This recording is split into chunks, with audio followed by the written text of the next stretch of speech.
In today's film world, where superheroes dominate, franchises rule, and special effects often take over, one thing still stands out.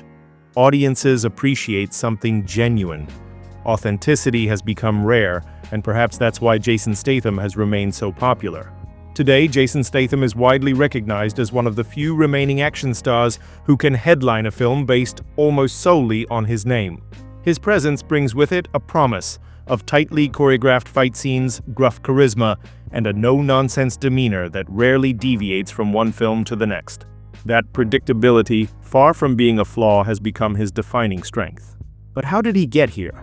How did this one-time street vendor and diver become Hollywood's go-to man for hard-hitting action, and why does he keep playing, well, himself? The answer to that question stretches back to the streets of London in the 1980s. Born on July 26, 1967 in Shirebrook, Derbyshire, Statham grew up in a working-class family.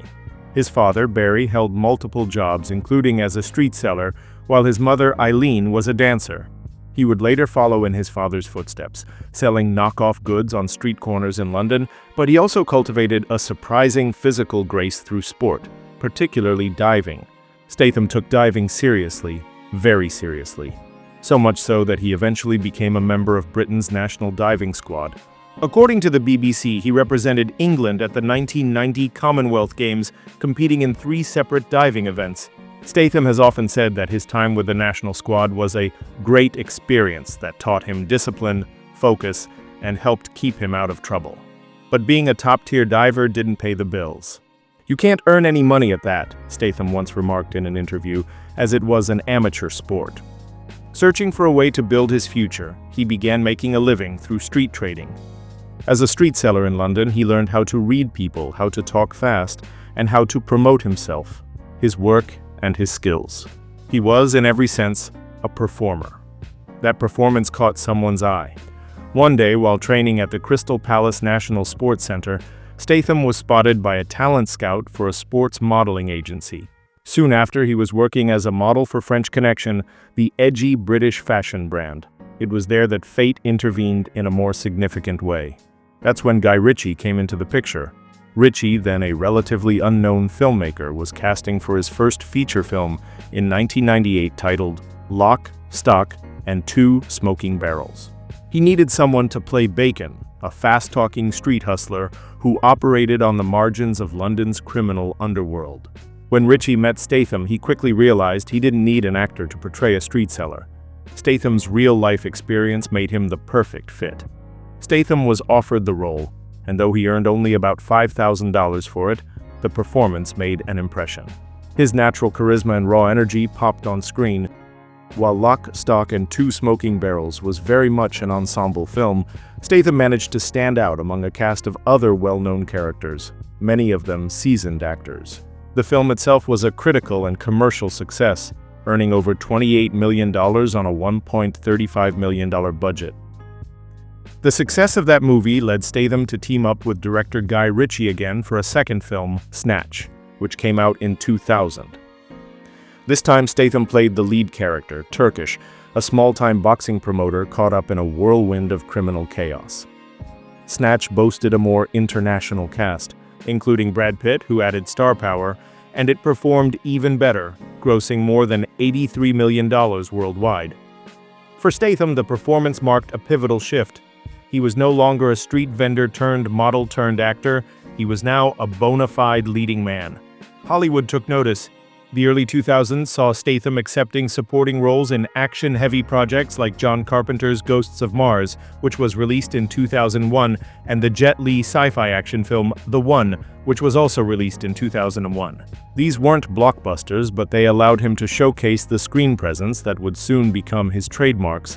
Then came The Transporter, which was released in 2002, the film that would define his on-screen persona for decades to come. Created by French filmmaker Luc Besson, The Transporter introduced audiences to Frank Martin, a meticulous, brooding, highly skilled courier for hire with a strict set of rules. The film stood out in an era where action was becoming increasingly CGI-heavy. Statham, who performed most of his own stunts thanks to his martial arts training and athleticism, brought a grounded, tactile feel to the action sequences. The Transporter was a success, leading to 2 sequels released between 2005 and 2008, and firmly establishing Statham as a leading figure in action films. When a reboot of the franchise was attempted in 2015 without him, The Transporter refueled, it underperformed critically and financially, a clear signal that the franchise wasn't just about the concept. It was about him. Over the next decade, Statham leaned hard into this persona. There was the movie Crank, which was released in 2006, an audacious, hyper-kinetic film in which his character has to keep his adrenaline up or die. Its over-the-top style made it a classic and cemented his status as a fearless performer, willing to push boundaries. A sequel, Crank High Voltage, which was released in 2009, doubled down on the chaos. Then followed a steady stream of gritty, hard-hitting action films that cemented Statham's screen persona. In 2007, he starred in War, a high-octane thriller that paired him with Jet Li.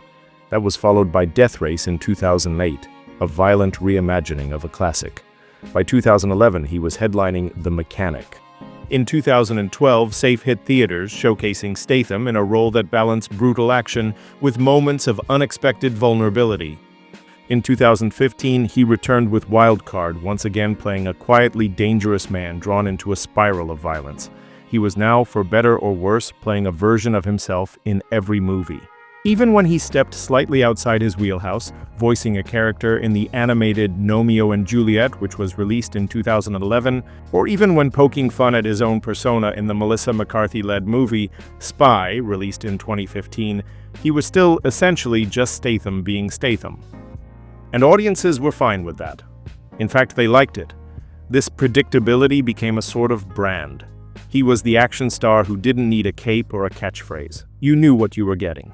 And that consistency has become increasingly rare in a film industry obsessed with cinematic universes and brand synergy.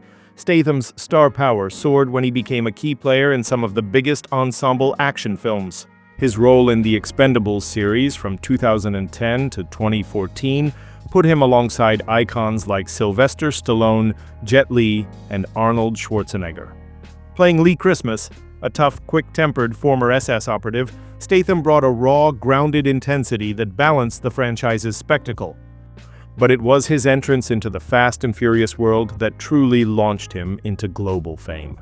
When he first appeared as the vengeful Deckard Shaw in Furious 7 in 2015, Statham quickly shifted from villain to anti-hero, winning fans over with his sharp wit and impressive fighting skills. He then co-starred with Dwayne Johnson in the 2019 spin-off Hobbs & Shaw, where the two stars played off their differences in a classic buddy cop fashion. The film was a massive success, grossing over $760 million worldwide, cementing Statham's spot as one of the top action stars of his generation.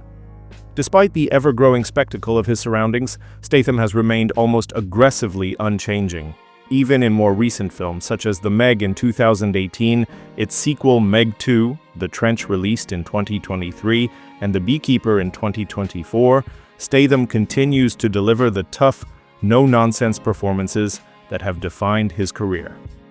The Beekeeper reportedly performed admirably, especially considering its lack of franchise pedigree, proving again that audiences still turn out to watch Statham do what he does best. This isn't a case of creative stagnation, it's a calculated strategy. In an era when actors often try to reinvent themselves with every role, Statham has chosen to refine rather than reinvent. He's not pretending to be something he's not. And that's what makes his performances feel so real. Thanks for watching this video. If you want more content from this channel, you can kindly subscribe to the channel and turn on the notification bell button to be notified of our latest videos. If you also enjoyed watching this video, you can show your support by giving the video a thumbs up, and you can also share your thoughts in the comment section down below.